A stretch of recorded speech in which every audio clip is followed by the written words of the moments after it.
जब पहली बार होश संभाला, तब तक मेरी जिंदगी का सब कुछ बदल चुका था। मुझे ये याद नहीं कि मेरे माँ बाप कैसे दिखते थे। यादें बस कुछ धुंधली सी तस्वीरें थीं, जैसे बारिश में भीगी कोई पुरानी फोटो जिस पर हाथ फेरते ही और धुंधलापन छा जाए। लेकिन एक बात मैं हमेशा महसूस करती थी, एक खालीपन, जैसे कोई साया जो हर वक्त साथ हो, मगर छूकर देखो तो कुछ भी नहीं। मेरा नाम निशा है। मैं एक मिडिल क्लास परिवार की औलाद थी, अपने माँ बाप की आंखों की प्यारी। लेकिन मैं बस 2 साल की थी जब एक दिन अचानक गाड़ी का एक्सीडेंट हुआ और वो दोनों इस दुनिया को छोड़ गए। मुझे वो हादसा याद नहीं, लेकिन हर बार जब मेरी चाची गुस्से में मुझे ताना देती थी तो मैं सुनती, जिस दिन ये पैदा हुई थी उसी दिन वो लोग मर गए। तो मेरे अंदर कुछ टूट जाता था। 2 साल की उम्र में माँ बाप को खो देना क्या होता है, ये समझ नहीं आता था। हर चेहरा अजनबी लगता था, हर दिन एक नई मुसीबत जैसा लगता था। मेरी चाची की आवाज आज भी कानों में गूंजती है, वो आवाज जो कभी भी माँ की लोरी जैसी नहीं थी। अरे ये लड़की है या मुसीबत, सुबह उठते ही ठन ठन करती रहती है। मेरी चाची के लिए मैं हमेशा एक बोझ थी। चाचा ने कभी कुछ नहीं कहा, कभी भी प्यार से सर पर हाथ नहीं रखा। शायद उनके अंदर कोई कमजोरी थी, या शायद वो मेरी चाची से डरते थे। मेरी अपनी माँ की कोई खास रिश्तेदार नहीं थी, वो पहले ही अनाथ थी। पापा के भी सगे भाई बहन नहीं थे, बस एक सौतेला भाई था, यानी मेरे चाचा। वही मुझे अपने साथ ले आए थे। लेकिन वो घर, वो छत जो एक अनाथ के लिए सहारा होनी चाहिए थी, मेरे लिए एक कैद बन गई। पहले दिन जब मैं उस घर में दाखिल हुई तो मेरी चाची ने मेरे हाथ से गुड़िया छीनकर उसे जोर से फर्श पर फेंक दिया। ये खेलने के दिन नहीं है तुम्हारे, अब काम करना सीखो। मैं बुरी तरह से डर गई थी। गुड़िया के साथ जैसे मेरा भी दिल टूट गया था। मुझे समझ नहीं आता था कि मैं किस गुनाह की सजा भुगत रही हूँ। चाची रोज नया काम देती, कभी झाड़ू कभी बर्तन।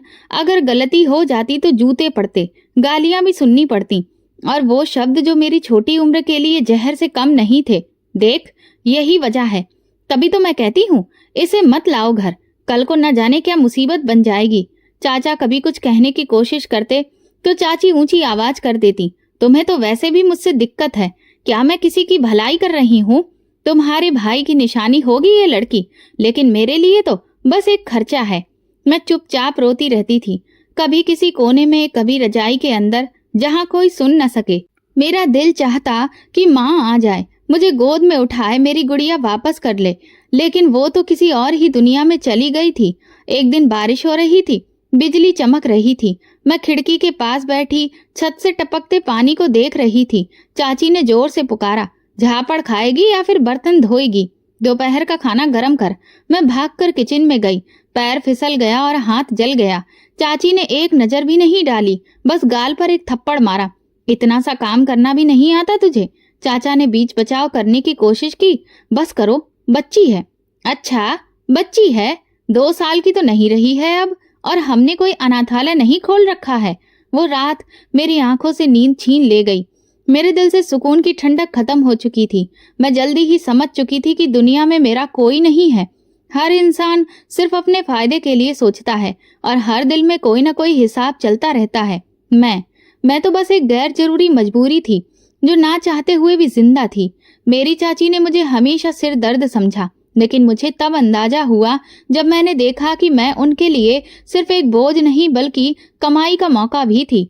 उसी सुबह जब मैं आटा गूंथ रही थी, तभी दरवाजे पर दस्तक हुई। चाची ने दुपट्टे का पल्लू सीधा किया और सख्त लहजे में बोली, जा देख कौन है, खड़ी क्या देख रही है? मैं दरवाजे तक गई। बाहर एक उम्रदराज औरत और एक आदमी खड़े थे, जिसके बालों में सफेदी झलक रही थी। उन्हें देखकर दिल में हल्की सी हलचल हुई, लेकिन मैं तुरंत पीछे हट गई और चाची को बुला लाया। उस दिन चाची का लहजा बदला हुआ था, जैसे बादलों से भरे मौसम में अचानक सूरज निकल आया हो। वो औरत कहने लगी, हमें कुछ पता चला है कि आपके पास एक लड़की है। मेरी चाची ने मेरी तरफ इशारा किया। ये है निशा, कामकाज में माहिर है, शांत स्वभाव की है, कुछ भी कहो अपनी जुबान से कुछ नहीं कहती। मैं वहीं चुपचाप खड़ी रही। उस आदमी ने मुझे ऊपर से नीचे तक देखा। मेरे शरीर पर पुराने कपड़े थे, 2 उंगलियों पर आटा लगा था, और दिल वो तो कब का पत्थर हो चुका था। उनके जाने के बाद चाची का व्यवहार अचानक बदल गया। उस दिन पहली बार उन्होंने नरमी से खाना निकाला। खा ले, आज बहुत खुशी का दिन है। मैं कुछ नहीं बोली। सवाल मन में उठ रहे थे, लेकिन होंठ बंद रखे, जैसे अंदर कोई दरवाजा खुलने वाला हो जिसके पीछे अंधेरा हो। 2 दिन बाद चाचा ने धीमे से पूछा, ये क्या तय कर दिया है तुमने? बच्ची अभी छोटी है। चाची ने झल्लाकर जवाब दिया, अच्छा छोटी है, काम कर लेती है, खाना बना लेती है, बड़ी हो चुकी है, हमें कौन सा इसे राजकुमारी बनाकर रखना है। चाचा चुप हो गए। मैंने उनकी आंखों में कुछ हलचल देखी, जैसे वो कुछ कहना चाहते थे, लेकिन जुबान साथ नहीं दे रही थी। रात को मैंने चाची को एक आदमी से बात करते सुना। जी बिल्कुल, लड़की हमारी ही है, कोई दिक्कत नहीं होगी, आप बस पैसे वक्त पर दे दीजिएगा, बाकी सब हम देख लेंगे। ये जुमला मेरे दिल पर पत्थर की तरह गिरा। अब बात सिर्फ रिश्तों की नहीं रही थी, अब ये एक सौदा बन चुका था। मैं उन लोगों के लिए इंसान नहीं, बस एक चीज बन गई थी। दोपहर को मनोरमा मौसी आई। वो चाची से कहने लगी, बड़ा अजीब रिश्ता है, वो आदमी बहुत बड़ा है, उम्र में कोई ढंग की नौकरी भी नहीं करता, और लड़की अभी बच्ची है। चाची ने नाक चढ़ाकर जवाब दिया, तो क्या, अब उम्र देखने बैठ जाएं? हमारे पास भी इतना पैसा नहीं फट रहा है, जो रिश्ता मिल रहा है वही बहुत बड़ी गनीमत है। मौसी चुप हो गई। मुझे देखकर कुछ कहना चाहती थी, लेकिन शब्द उनका साथ नहीं दे रहे थे।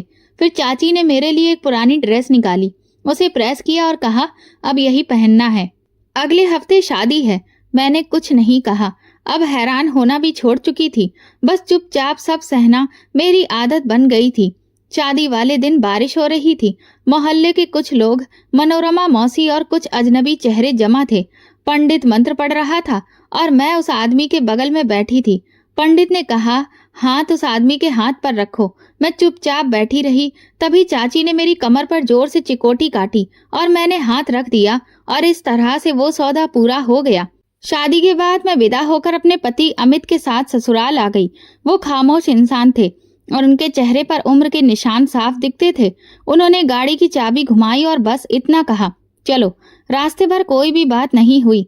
मैं खिड़की से बाहर देखती रही। बारिश की बूंदें खिड़की पर गिर रही थीं। जब हम उनके घर पहुंचे तो दरवाजे पर 3 औरतें खड़ी थीं। अमित ने मेरी उनसे पहचान करवाई। ये मेरी बहनें हैं।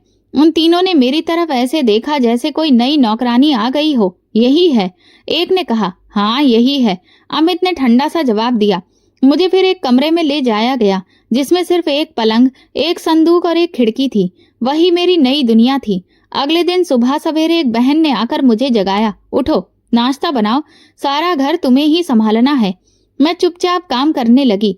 किसी ने नहीं पूछा कि क्या तुम ठीक हो या क्या तुम खुश हो। बस सबके चेहरों पर एक ही बात थी, उम्मीद की मैं उनके काम आऊंगी। शाम को मेरी चाची का फोन आया। मैंने सुना वो चाची से कह रहे थे, हाँ लड़की पहुंच गई है, पैसे आपको कल भेज दूंगा। मैंने अपनी आंखें बंद कर ली। सौदा पूरा हो गया था, अब मैं उनका माल थी। दरवाजा बंद होते ही मुझे अंदाजा हो गया था कि जिस घर को मैंने एक नई शुरुआत समझा था, वो सिर्फ एक और कैद खाना है। फर्क बस इतना था कि पहले मुझे अपनी चाची के आदेश सुनने पड़ते थे, अब अमित की माँ और उनकी 3 बहनें थीं। सबके चेहरे पर लिखा था कि वे मुझसे क्या चाहते हैं। पहला दिन खामोशी में गुजर गया। कमरा जिसमें मुझे रहने को दिया गया था, वहां से खिड़की का नजारा सिर्फ एक दीवार था। हवा भी धीमी धीमी आती थी, जैसे इजाजत लेकर। शाम को अमित आए। उनकी आंखों में न प्यार था न अजनबीपन, वो बस थके हुए लगे। मुझे देखकर बोले, कोई दिक्कत तो नहीं हुई? मैंने सिर हिलाकर कहा, नहीं, ये घर बहुत छोटा है, वक्त के साथ तुम्हें आदत हो जाएगी, उन्होंने कहा और दूसरी तरफ मुंह मोड़ लिया। वो मुझसे बात करने नहीं आए थे, बस औपचारिकता निभा रहे थे।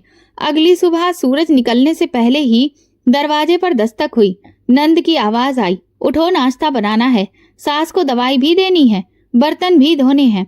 मैं नींद की हालत में उठी, जल्दी जल्दी दुपट्टा लिया और बाहर निकली। नाश्ता बनाने की आदत तो थी, लेकिन यहाँ अंदाज बिल्कुल अलग था। चीजें रखने का तरीका, सास की पसंद नापसंद, हर चीज में गलती निकलती रहती थी। सास किचन के दरवाजे पर लाठी लेकर खड़ी रहती थी। कौन सा बहुत दहेज लेकर आई हो, खाली हाथ आई हो, कम से कम काम तो ढंग से कर लिया करो। मैं जल्दी जल्दी बर्तन धोती और दिल ही दिल में खुद से वादा करती कि किसी को भी शिकायत का मौका नहीं दूंगी, लेकिन वो मौका खुद ही बना लेते थे। शाम को जब सब लोग खाने बैठे तो मैंने चुपचाप सबके आगे रोटियां रख दी।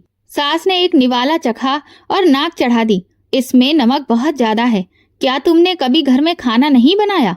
अमित खामोश बैठे रहे। मैंने सोचा शायद वो मेरी तरफदारी करे, लेकिन उन्होंने नजरें झुका ली। रात को जब सब लोग अपने कमरे में जा चुके थे तो अमित मेरे पास आए। मुझे पता है सब लोग तुम्हें बहुत कुछ गलत कहते हैं, लेकिन ये सब वक्त के साथ है। कब खत्म होगा ये सब? अब ये तो वक्त पर ही डिपेंड करता है। मेरे मुंह से कुछ नहीं निकला। देखो, मेरी माँ बीमार है और बहनें जवान हैं। सारी जिम्मेदारी मेरे सर पर है। बस थोड़ा सा वक्त और। मैं जानती थी कि वक्त कभी नहीं बदलेगा, ये सब ऐसा ही रहेगा। अगले दिन सास ने मुझे बाजार भेजा। आलू, प्याज, धनिया सब ले आना और वापसी में दवा भी लाना। पैसा बचाकर खर्च करना, हम कोई बहुत अमीर नहीं हैं। बाजार जाना कुछ देर की आजादी जैसा लगा, लेकिन वापस आते ही वही ताने, इतना सारा खर्च क्यों कर दिया? छोटी छोटी चीज भी संभाल नहीं सकती हो? मैंने उन्हें हिसाब दिया, रसीद भी दिखाई, लेकिन उन पर कोई फर्क नहीं पड़ा। वक्त गुजरने लगा, दिन, हफ्ते, महीने। मैं घर का हर कोना जान गई थी, हर आवाज का मतलब समझने लगी थी। कब मेरी नंद ताने देगी, कब सास बेमन से बोल देगी, कब कोई मेरी शिकायत करेगा, सब समझ में आने लगा था। मैं कभी कभी सोचती थी कि अगर मैं वाकई इस घर की बहू थी तो क्या कभी किसी ने मुझे दिल से अपनाया था, कभी आशीर्वाद दिया था, या ये सब कुछ मेरा हिस्सा ही नहीं था? कमरे में एक अलमारी खाली थी जिसमें एक पुरानी गुड़िया रखी थी जो बचपन में टूट गई थी। मैं कभी कभी उसे देखती और सोचती शायद अब वो भी मुझ पर हंसती हो, क्योंकि कैद खाना बदल गया था लेकिन पिंजरा वही था। अमित की खामोशी, सास की कठोरता और नंदों का ताना, सब मेरी सांसों को भारी बना चुका था। लेकिन फिर भी मुझे जीना था, क्योंकि कहानी अभी खत्म नहीं हुई थी। वो दिन हमेशा की तरह ही शुरू हुआ। नाश्ता बनाना, झाड़ू लगाना, पानी भरना और फिर बर्तनों की भीड़ में खड़े हो जाना, सब कुछ जैसे हर दिन होता था। लेकिन दोपहर होते ही सास की तबीयत अचानक बिगड़ गई। वो बैठे बैठे कांपने लगी, हाथ से चाय का कप गिर गया और चेहरे का रंग सफेद पड़ गया। मेरी नंदों की आवाजें गूंजने लगी, माँ को क्या हो रहा है? कोई दवा दो, जल्दी कुछ करो। मैं किचन से दौड़कर आई। सास सोफे पर हल्की बेहोश पड़ी थी। अमित ऑफिस जा चुके थे। मैंने एक पल गवाए बिना पास से ही पर्स उठाया और नंदों के साथ मिलकर सास को अस्पताल पहुंचाया। अस्पताल पहुंचकर मुझे यह एहसास हुआ कि अगर इस घर में वाकई कोई कीमती था तो वो मेरी सास थी। हर एक की सांस जैसे रुक गई थी, क्योंकि उनके बीमार पड़ते ही घर की हालत पूरी तरह लड़खड़ा गई थी। डॉक्टर ने उनका चेकअप किया, कुछ टेस्ट लिखे और दवा भी दी और फिर सलाह दी, इन्हें तुरंत एडमिट करवाओ। लेकिन एडमिट करवाने के लिए पैसे चाहिए थे। मैंने अमित को फोन किया, माँ जी की हालत खराब हो गई है, वो अस्पताल में हैं, पैसों की बहुत जरूरत है। अमित की आवाज थकी हुई थी। मेरे पास तो कुछ भी नहीं है, मैं ऑफिस से छुट्टी लेता हूँ, कुछ करता हूँ। थोड़ी देर में वो पहुंच गए। उनके चेहरे पर फिक्र थी, लेकिन हाथ खाली थे। अमित जहाँ चौकीदारी करते थे वहां पर लोन की सुविधा थी, लेकिन उसका कोई फायदा नहीं हुआ। हम माँ जी को वापस घर ले आए। दवा चलती रही, लेकिन सास की हालत दिन ब दिन बिगड़ने लगी। नंदे परेशान थीं, हर पल उनकी आवाज में डर था। अगर माँ को कुछ हो गया तो हम कहाँ जाएंगे? एक रात अमित मेरे पास बैठे थे। मैं मेज पर उनके लिए चाय रख रही थी कि उन्होंने कहा, तुमने बहुत हिम्मत दिखाई है, भगवान का धन्यवाद कि तुम साथ में थी। मैंने कहा, यह मेरा फर्ज था। मैंने सर झुका लिया। बस काश मेरे पास कुछ होता जिससे मैं माँ को बचा लेती। कुछ दिनों के बाद सास चल बसी। घर का माहौल अजीब सा हो गया, लेकिन कुछ वक्त के बाद वो खामोशी किसी और चीज में बदल गई। माँ के गुजर जाने के बाद नंदों की नजरें बदल गईं। जहाँ पहले वो अपनी माँ के साए में छिपी हुई थी, अब वो खुद को अकेला महसूस करने लगी। उनकी उम्र बढ़ती जा रही थी और कोई रिश्ता भी नहीं रह गया था। अमित का व्यवहार भी बदल गया था। पहले वो चुप रहते थे, लेकिन अब ज्यादातर गुस्से में रहते थे। एक रात उन्होंने चाय का कप जोर से टेबल पर रखते हुए कहा, अब सब कुछ मेरे ही कंधों पर आ गया है, बहनें, घर, खर्चा, सब कुछ। मैं उनकी बातें सुनती रही चुपचाप। तुम्हें क्या पता कि मुझे कितनी मुश्किल होती है, ये सब तुम्हारे बस का नहीं है। उनकी आवाज तेज होती जा रही थी। मैंने धीरे से पूछा, क्या मैं आपकी कुछ मदद कर सकती हूँ? वो हंसने लगे, लेकिन वो हंसी किसी खुशी की नहीं थी, तुम भला क्या कर सकती हो? ना तो पढ़ाई लिखाई है, ना नौकरी, और ना ही कोई हुनर है। बस एक चीज है। मैंने उनके चेहरे की तरफ देखा। उनकी आंखों में एक अजीब सी चमक थी जो पहले कभी नहीं देखी थी। क्या मतलब है आपका? मैंने धीरे से पूछा। रहने दो। उन्होंने चाय का आखिरी घूंट लिया और कमरे से बाहर चले गए। दूसरे दिन उन्होंने मुझसे कहा, कल मेरे ऑफिस मेरे साथ चलना, तुम्हें बॉस से मिलवाना है, वो तुमसे कुछ बात करना चाहते हैं। मैं हैरान होकर बोली, मुझसे भला क्या बात करेंगे? हाँ, बस तुम तैयार रहना, जैसे किसी पार्टी में जाना हो, अच्छे कपड़े पहनना। मुझे कुछ भी समझ नहीं आ रहा था, लेकिन मैं चुप रही। अगली सुबह वो मुझे बाजार ले गए। वहां हमने एक सूट खरीदा और सैंडल। उन्होंने कहा, बस साफ सुथरी दिखना। शाम को जब घर लौटी तो नंद हैरान थी। क्या हुआ? बाजार क्यों गई थी? मैंने कोई जवाब नहीं दिया। अगली रात अमित ने मुझे फिर से याद दिलाया, कल समय पर तैयार रहना। देखो, हमारा वक्त बदल सकता है। अगर तुम थोड़ी सी हिम्मत करोगी तो हम सबका भला हो जाएगा। मैंने अमित की बात सुनी, लेकिन मेरे दिल में अजीब सी हलचल होने लगी।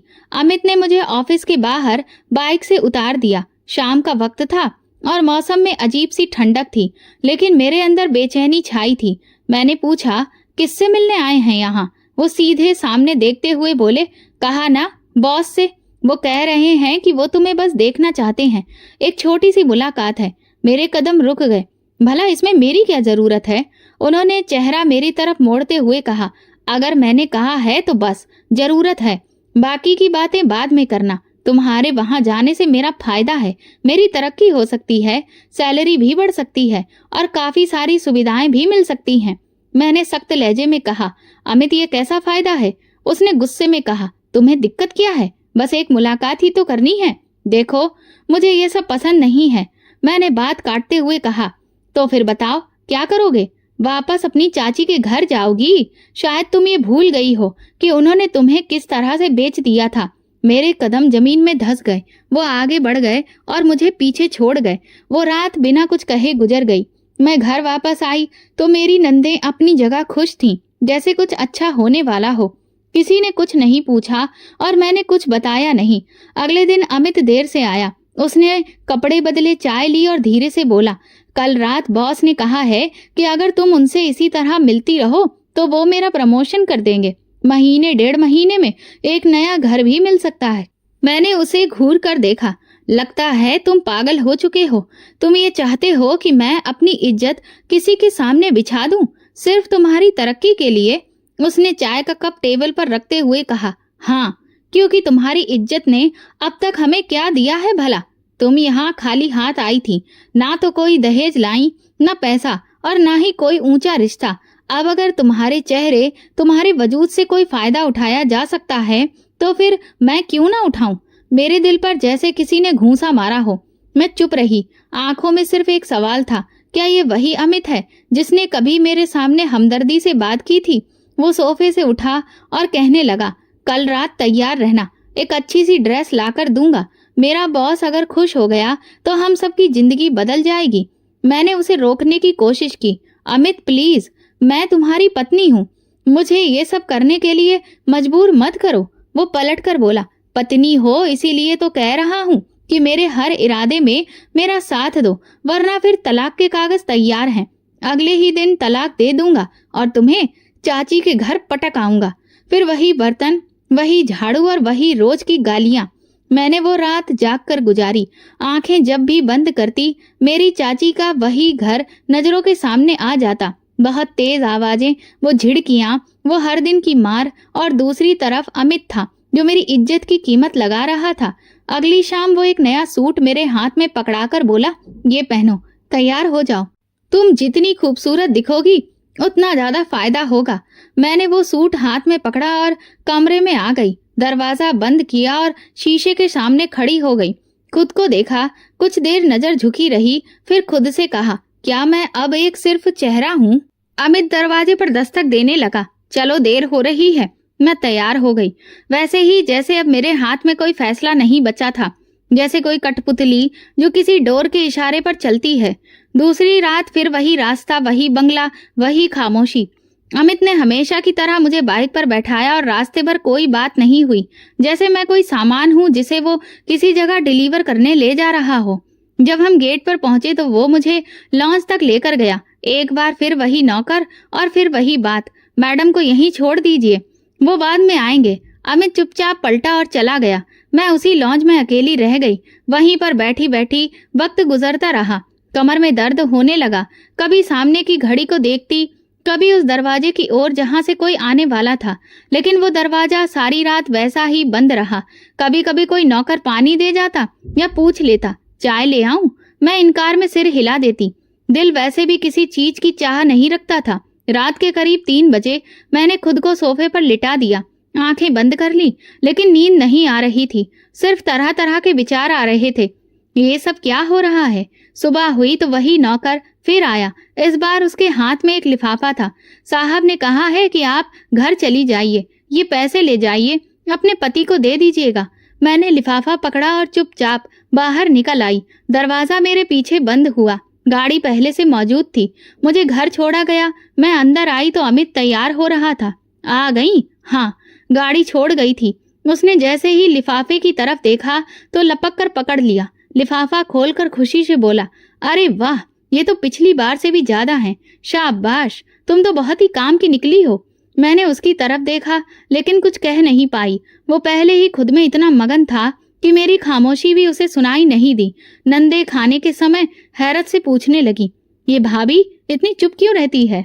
दूसरी बोली, छोड़ो, भैया तो खुश है, बाकी सब सही है। तीसरी हंसकर कहने लगी, हो न हो कुछ तो ऐसा है जो हमसे छुपाया जा रहा है। मैंने सब सुना, लेकिन कोई जवाब नहीं दिया। रात को अमित ने फिर से एक नया सूट दिया और कहा, कल फिर से जाना है।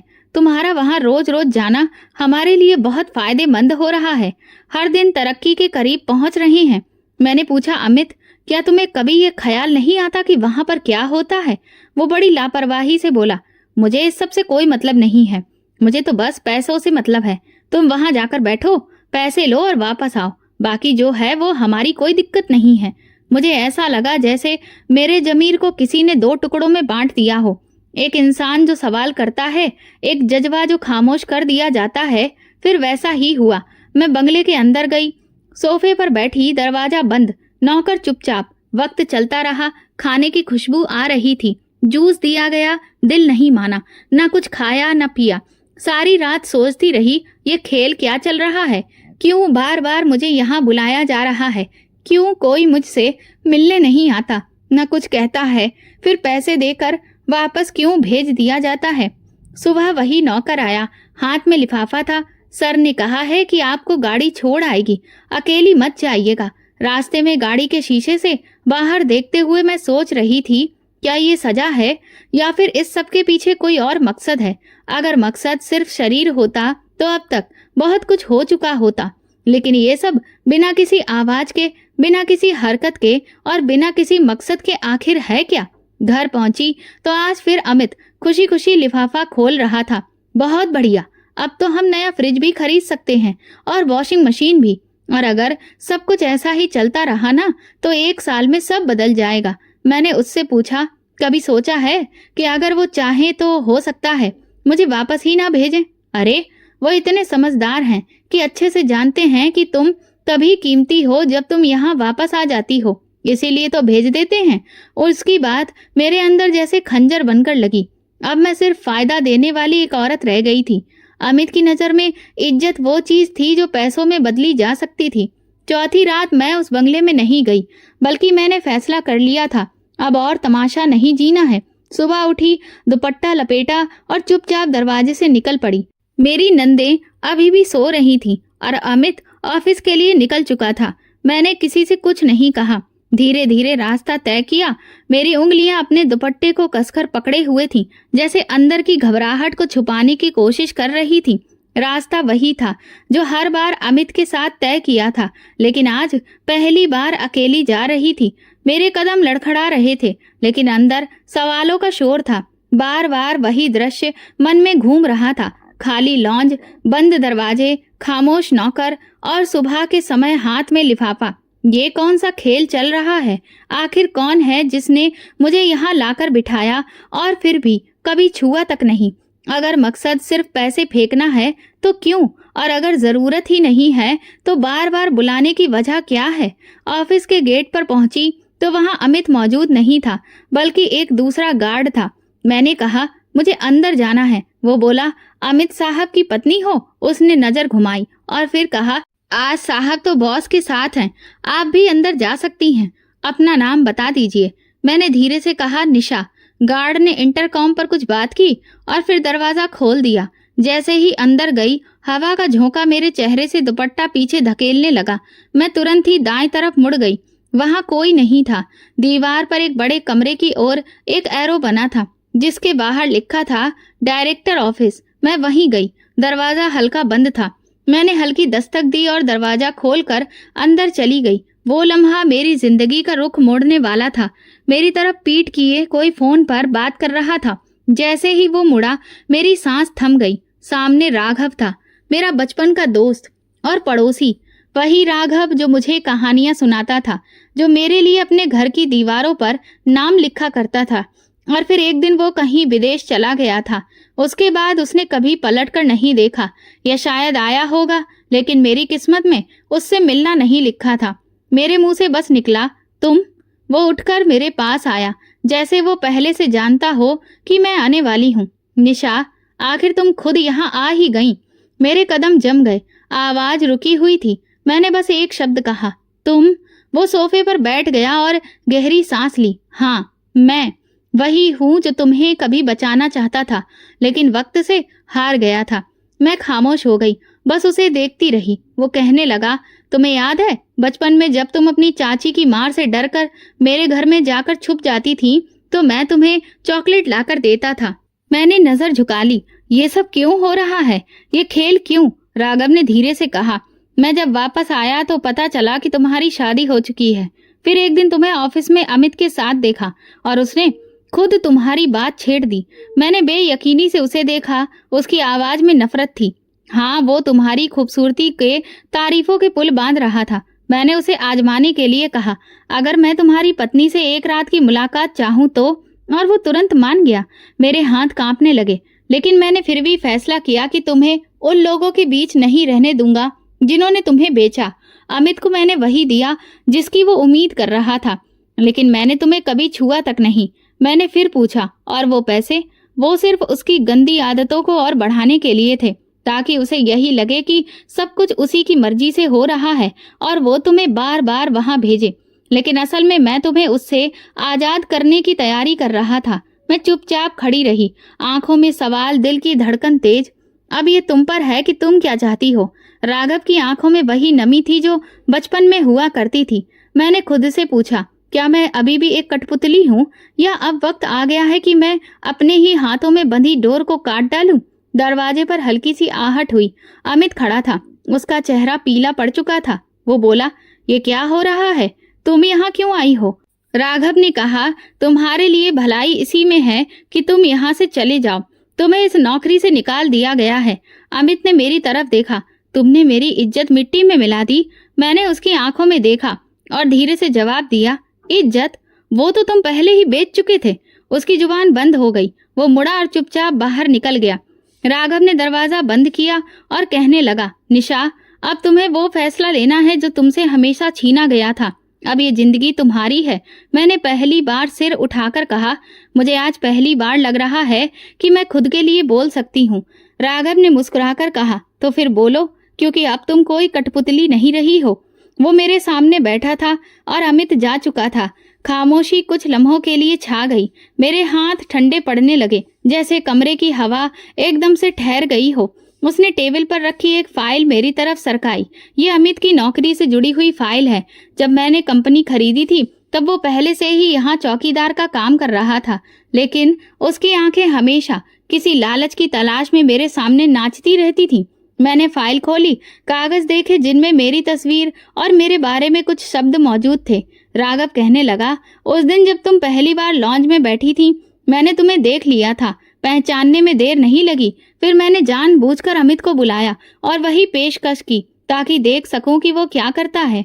मेरे अंदर जैसे एक पहाड़ टूट पड़ा और अमित ने एक पल भी नहीं लगाया, तुरंत मान गया। मैंने सांस रोके सामने बैठे उस इंसान को देखा जिसे मैं बरसों से भूल चुकी थी। वो मेरा बचपन का रक्षक निकला और उसी इंसान के साथ में मैं जिंदगी बिताने के सपने देख रही थी जिसने मेरी कीमत लगाई। राघव कहने लगा, मैं चाहता था कि तुम्हें खुद फैसला करने का मौका मिले, इसलिए मैंने तुम्हें यहाँ आने दिया, बैठने दिया और कुछ नहीं किया। हर बार जब भी तुम वापस गई मैंने देखा कि तुम्हारे अंदर की खामोशी बढ़ती जा रही थी, लेकिन तुम टूट नहीं रही थी, सोच रही थी। मैंने पूछा, और वो पैसे? यही तो चाल थी, ताकि अमित को पूरी तरह से विश्वास हो जाए कि जो भी वो चाहता है वो आराम से हो रहा है, ताकि मैं उसकी असलियत सबके सामने ला सकूं। मैंने फाइल बंद की और धीरे से कहा, क्या तुम जानते थे कि वो मुझे दोबारा भेजेगा? हाँ, इसलिए मैंने सिक्योरिटी कैमरे बंद रखे थे। नौकरों को पहले ही समझा दिया था कि तुमसे कोई सवाल ना किया जाए। मैं बस ये देखना चाहता था कि कब तुम अपनी मर्जी से सच्चाई जानने आओगी। मैंने सिर झुका दिया। मुझे लगता था कि मैं सिर्फ एक शरीर का टुकड़ा हूँ जिसे हर ओर से धकेला जा रहा है। राघव ने मेरी बात काटते हुए कहा, लेकिन अब तुम अपने फैसलों की खुद मालिक हो। और अमित, उस वक्त अब सब खत्म हो चुका है। उसने तुरंत फोन उठाया। मैनेजर से कहा, अमित को नौकरी से तुरंत निकाल दिया जाए, लेटर तैयार करो और गेट पर उसका आना जाना बंद किया जाए।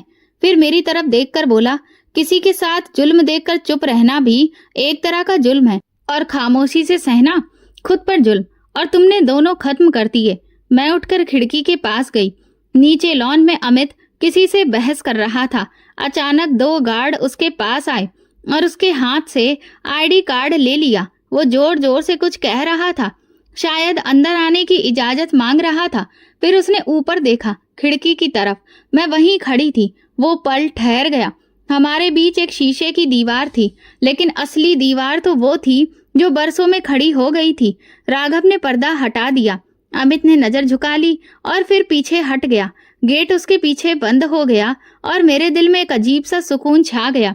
राघव मेरे पास आया और कहने लगा, तुम वापस घर मत जाओ। तुम्हारी चाची से अगर तुम कहो तो मैं खुद बात कर सकता हूँ, लेकिन इस बार फैसला तुम्हें करना होगा। मैंने गहरी सांस ली। बरसों के फैसले खामोशी से अपनाए थे, अब एक बार अपनी मर्जी का फैसला भी करके देख लूं। राघव ने मुस्कुराकर सिर हिला दिया। मैं तुम्हारे साथ हूँ, लेकिन तुम्हें खुद अपने लिए खड़ा होना होगा। मैंने दुपट्टा संभालते हुए कहा, अब मुझे कोई बोझ नहीं लगता। मैं सिर्फ ये जानना चाहती हूँ कि आगे क्या करना है। राघव कहने लगा, आगे तुम्हें सिर्फ अपनी मर्जी से जीना है। जो तुमसे छीना गया था उसे लौटाना मेरी जिम्मेदारी है, लेकिन उसकी सुरक्षा तुम्हारी। वक्त धीरे धीरे बता रहा था कि अब खेल पूरी तरह से पलट चुका है। मेरे हाथों में बंधी डोर टूट चुकी थी और अब मैं किसी की कठपुतली नहीं रही। राघव ने मुझे गाड़ी में बिठाया। शीशे के बाहर शहर की रोशनी दिख रही थी, लेकिन मेरे अंदर एक अजीब सी खामोशी फैल रही थी। गाड़ी सड़क पर तेजी से चल रही थी, लेकिन मेरे मन में वो लम्हे ठहरे हुए थे जब अमित ने सब कुछ छीना गया था। अधिकार, घमंड और वो झूठी ताकत जो मेरे वजूद को कभी बेमोल समझती थी। हम सड़क की तरफ थे जब राघव कहने लगा, तुम्हारी चाची के घर चलना है या तुम चाहो तो मेरे घर चल सकती हो। कुछ दिन रहो, फिर जो भी फैसला हो तुम कर लेना। मैंने कुछ लम्हे सोचकर कहा, ना तो मैं अपनी चाची के घर जाऊंगी और ना ही अमित के साथ जाऊंगी। अभी मेरे लिए सिर्फ तुम्हारा सच काफी है। उसने गाड़ी मोड़ ली। एक छोटे से साफ सुथरे बंगले के बाहर गाड़ी रोकी। दरवाजे पर एक बूढ़ी औरत खड़ी थी। सर, ये मैडम कौन है? ये मेरी जिम्मेदारी है, उसने जवाब दिया और इज्जत से कहा। औरत ने मेरे सिर पर हाथ रखकर कहने लगी, बेटी, अच्छा हुआ तुम आ गई। अंदर मुझे एक कमरा दिया गया, बिल्कुल साधारण और साफ सुथरा। राघव बाहर लॉन में बैठा था और मैं खिड़की के बाहर उसे देखती रही। वो एक लम्हे को भी बेचैन नहीं लगा, जैसे कि सब कुछ वही का वही रख दिया गया हो। बस अब मेरी मर्जी का दरवाजा खोलना बाकी था। कुछ देर बाद वो दरवाजे पर आया। खाना तैयार है, चलो कुछ खा लो। मैं दरवाजा खोल पहली बार दिल से बोली, मुझे भूख लगी है। वो हंसने लगा। यही तो मैं सुनना चाहता था। खाने की मेज पर वो मेरे सामने बैठा रहा। अगर तुम चाहो तो तलाक के कागज मैं खुद दस्तखत करवा दूंगा। कानून तुम्हारे साथ है और मैं भी। मैंने कहा, तलाक तो होगा ही, लेकिन उस इंसान से नहीं जिसने मुझे मारा या छोड़ा, बल्कि उससे जिसने मेरी इज्जत को सिर्फ फायदा समझा। राघव ने सिर हिलाया, और इस बार फैसला तुम करोगी। कोई और नहीं। मैंने पहला निवाला खाया। बरसों बाद ऐसा लगा जैसे पेट ही नहीं, दिल भी भर रहा है। इंसाफ सिर्फ अदालत में नहीं होता, कभी कभी वो किसी ऐसे इंसान की सूरत में सामने आ जाता है जो तुम्हारी खामोशी को आवाज देता है। रात में कमरे की खिड़की से चांदनी अंदर आ रही थी। राघव अभी भी लॉन में टहल रहा था, शायद इंतजार में। मैंने दरवाजे की तरफ देखा और सोचा ये जिंदगी अब शायद बस में है और यही मेरे लिए पहला इंसाफ था। सुबह जब मैं कमरे से बाहर निकली तो राघव टेबल के पास बैठकर एक फाइल पढ़ा रहा था। मैंने उससे कहा कि आज हम वकील से बात कर सकते हैं, और वो बिना हैरानी के कहने लगा, हाँ बिल्कुल, मैं तो पहले ही अपॉइंटमेंट ले चुका हूँ। तुम जब कहोगी हम चलेंगे। गाड़ी में हमारी ज्यादा बातें नहीं हुई। मैं अपने नाखूनों को बार बार देख रही थी, जिन पर वक्त के साथ ना तो रंग बचा था और ना ही कोई रोशनी। वहां पहुंचकर वकील ने कुछ कागजात मेरे सामने रखे। राघव ने सब कुछ संभाल लिया, लेकिन मेरी इजाजत के बिना एक शब्द भी नहीं लिखवाया। जब वकील ने मुझे साइन करने को कहा तो मैं थोड़ा सा रुककर साइन कर दिए। उस कागज पर वो लिखा जा चुका था जो बरसों से दिल पर पत्थर बनकर रखा था। वकील ने फाइल बंद करते हुए कहा, बस नोटिस भेजने की देर है, कानूनी कार्रवाई भी पूरी हो जाएगी। मैं वापस लौटते हुए बोली, क्या तुम अभी भी मुझे मेरी चाची के पास लेकर जाना चाहते हो? वो कहने लगा, हाँ, लेकिन इस बार वो सुनेगी, समझेगी, और उन्हें भी ये दिखाना चाहिए कि अब तुम वो नहीं रही जिस पर कोई जुल्म कर सके। शाम को हम चाची के दरवाजे पर खड़े हुए थे। दरवाजा खुला तो उन्होंने हमें एक पल के लिए हैरानी से देखा। राघव ने अपने बारे में याद दिलवाया तो उनकी आंखें हैरान रह गईं।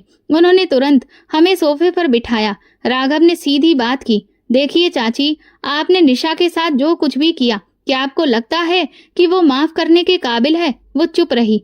उनकी नजर झुक गई। उन्होंने मेरी तरफ देखा और बोली, मुझसे गलती हो गई। उस वक्त हालात, राघव ने बात काट दी, हालात कभी भी किसी इंसान की कीमत लगाने की वजह नहीं बनते हैं। आपने उसे एक बोझ समझकर धक्का दे दिया, और अब अगर आपने दोबारा कभी भी निशा से कोई ऐसी वैसी बात की या फिर कोई भी ऐसी चीज की बिना उसकी मर्जी के, तो मुझे मजबूरन आपको सबक सिखाना पड़ेगा। उन्होंने मेरे सामने हाथ जोड़ दिए। बेटी, मुझे माफ कर दो, मैं माँ बनने के लायक नहीं थी, लेकिन दिल से कभी बद्दुआ नहीं दी। मैंने उनके झुके हाथों को छुआ नहीं, लेकिन कुछ कहा भी नहीं। सिर्फ इतना कहा, मैं माफी दे रही हूँ, लेकिन अब भरोसा वापस जुड़ नहीं सकता। राघव कहने लगा, अब हम चलते हैं। तो चाची पीछे हट गई। उनके चेहरे पर पछतावा दिख रहा था, लेकिन अब वो मेरे फैसले को रोक नहीं सकती थी। अगले दिन मैंने अपना आइडेंटिटी कार्ड ठीक करवाया और अपना एक नया मोबाइल नंबर लेकर पहली बार बैंक अकाउंट खुलवाया। राघव ने कुछ भी नहीं पूछा, बस ये कहा, ये सब तुम्हारा अधिकार है और तुम्हें देना भी चाहिए। मैंने एक छोटे से कंप्यूटर कोर्स में एडमिशन लिया और उसकी पढ़ाई शुरू की। धीरे धीरे खुद को रोज के कामों से आजाद कराना शुरू किया। सुबह खुद चाय बनती, शाम को किताब पढ़ती और वक्त निकालकर पुराने दिनों को याद करती, लेकिन अब उन पर रोना नहीं आता था।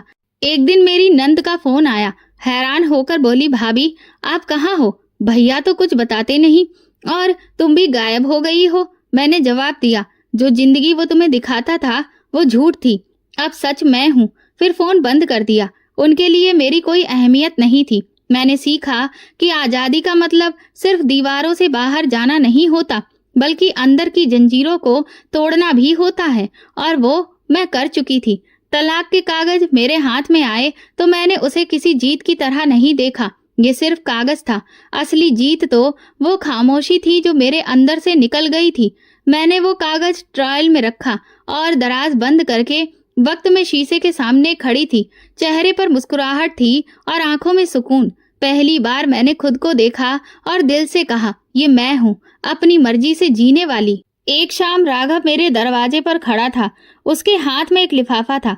कहने लगा, ये शादी का कार्ड है, तुम्हें सबसे पहले देना था क्योंकि सबसे जरूरी तुम हो। मैंने लिफाफा लिया, उसे देखा, लेकिन कुछ कहा नहीं। अंदर साधारण शब्दों में लिखा था, मेरा और उसका नाम। तुम्हें भरोसा है? उसने एक बात कही। मैंने जवाब दिया, मुझे तुम पर भरोसा है, बस यही काफी है। शादी का दिन आ गया। ना कोई हंगामा, ना कोई शोर शराबा।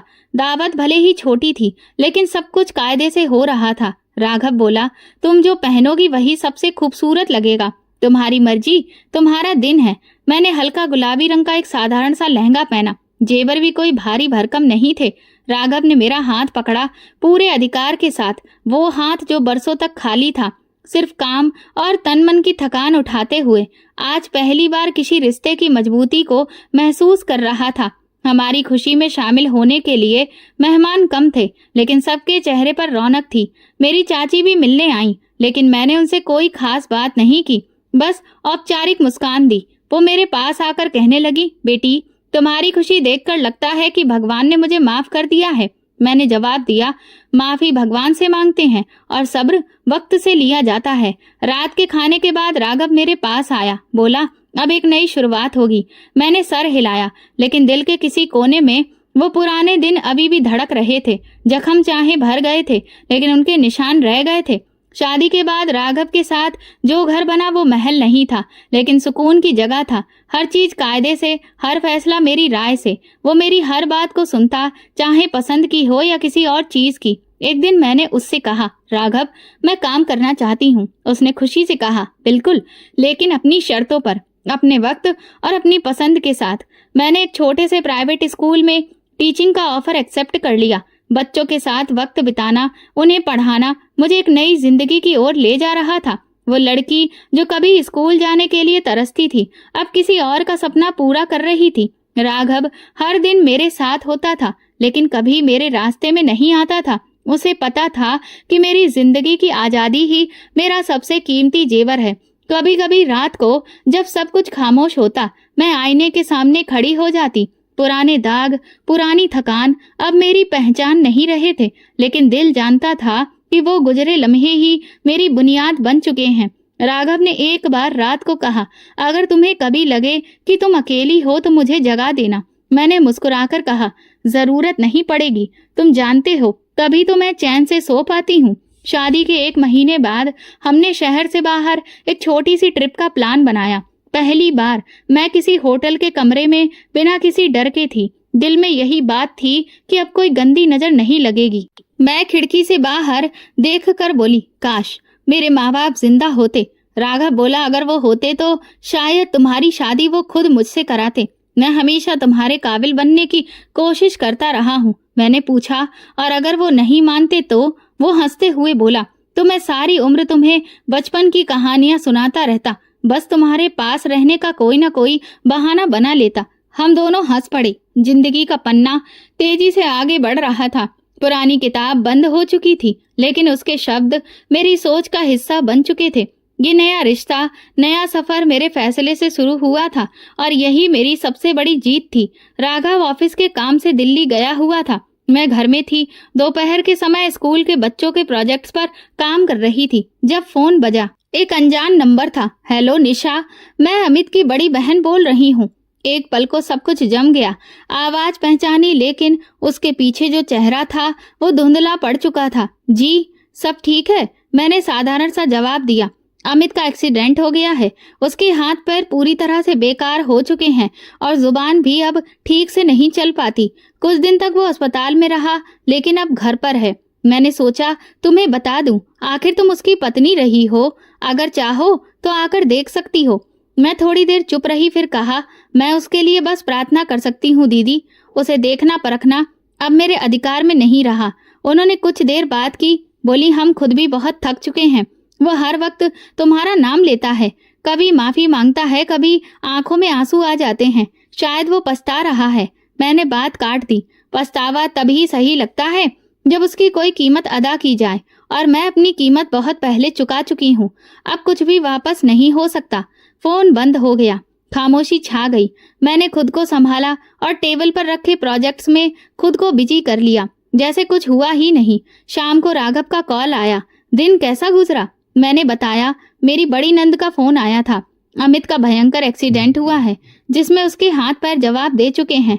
शायद सजा वहीं से मिली है जहां से उसने गलत शुरुआत की थी। राघव ने कहा, उसने जैसा किया वैसा ही भुगता। तुम अगर चाहो तो उसे देखने जा सकती हो, लेकिन ये तुम्हारी मर्जी है। मुझे तो लगता है अब वहां जाने की कोई जरूरत नहीं है। मुझे अब सिर्फ अपने आप से वफादारी निभानी है। अतीत की सजा या माफी से अब कोई मतलब नहीं। अगले दिन स्कूल में बच्चों के साथ काम करते हुए मैंने देखा कि एक लड़की बार बार अपनी कॉपी में कुछ मिटा रही थी। क्या हुआ बेटा? मैडम, मैं बार बार गलत लिख रही हूँ। तो फिर पन्ना फाड़कर नया शुरू करो। बार बार मिटाने से वक्त भी बर्बाद होता है और निशान भी रह जाते हैं। ये कहते हुए मेरे अपने शब्द मेरे दिल में उतर गए। अमित के साथ मेरा जो रिश्ता था वो बार बार मिटाने के काबिल नहीं था। वो पन्ना तो अब फाड़कर अलग किया जा चुका था। उसी रात राघव वापस आया। खाना खाने के बाद मैंने उसे सब कुछ ठीक से बताया। तुम जानते हो, मैंने कहा, मुझे अब तरस नहीं आता, सिर्फ हैरानी होती है। जो इंसान दूसरों की जिंदगी की कीमत लगाकर उन्हें अपने हिसाब से चलाता है, उसे खुद की सांसें भी किस्तों में मिलती हैं। यही फर्क है इज्जत देने में और इज्जत खरीदने में। तुमने सब्र से काम लिया और जिंदगी ने तुम्हें इंसाफ दिया है। राघव ने मेरा हाथ पकड़कर कहा। जब सब हाथ मुझे धक्का दे रहे थे तब तुमने मेरा हाथ थाम लिया। अगले दिन स्कूल में प्रोग्राम था। बच्चों के पेरेंट्स भी आए हुए थे। जब मैं स्टेज पर पहुंची तो एक पल को ऐसा लगा जैसे मेरी आवाज छिन जाएगी या फिर आजाद हो जाएगी। अगर किसी ने आपको इज्जत ना दी हो तो अपनी इज्जत को खुद उस मुकाम तक पहुंचाइए। तालियां बजी। राघव भी पिछली कतार में बैठा था, सर हल्का झुका हुआ, चेहरे पर वही खामोश गर्व। रात को मैं चाय का कप हाथ में लिए छत पर बैठी आसमान देख रही थी। अमित का अंजाम, ना कोई खबर, ना कोई कहानी। वो अब सिर्फ एक मिसाल बन चुका था। राघव मेरे पास आया। कभी कभी अंजाम की खबर भी सुकून देती है ना? मैंने कहा हाँ, लेकिन उससे भी ज्यादा सुकून इस बात में है कि अब मैं किसी के फैसले का नतीजा नहीं हूँ। हम दोनों छत पर बैठे रहे, हवा चलती रही और जिंदगी एक नई तरह से आगे बढ़ती रही। पुरानी गलियों में अब मेरे कदम नहीं जाते थे, लेकिन उसके निशान बाकी थे और वो निशान ये याद दिलाते थे कि अगर कोई इंसान चाहे तो अपने जख्मों से सीख कर सब कुछ संभाल सकता है। जैसा अमित ने किया वैसा ही उसे मिला और जैसा मैंने सब्र रखा उसका अंजाम मुझे सुकून के रूप में मिला और वही मेरा नसीब बन गया। इज्जत कभी भी दूसरों की मर्जी से नहीं, अपनी खुददारी से हासिल होती है। जो दूसरों को तकलीफ देता है, अंत में वही तकलीफ लौट कर उसके पास आती है। ये वीडियो केवल मनोरंजन के उद्देश्य से बनाया गया है। सभी पात्र काल्पनिक हैं। वास्तविक व्यक्तियों, जीवित या मृत या वास्तविक घटनाओं से कोई समानता विशुद्ध रूप से संयोग है। किसी भी व्यक्ति, धर्म या जाति को ठेस पहुंचाने की मंशा नहीं है। तो दोस्तों, अगर आपको हमारी कहानी पसंद आई हो तो कमेंट करें, वीडियो को लाइक करें और ज्यादा से ज्यादा शेयर करें। चैनल पर नए हैं तो सब्सक्राइब करें और नोटिफिकेशन बेल दबाएं ताकि अगली अपडेट सबसे पहले आपको मिले। धन्यवाद।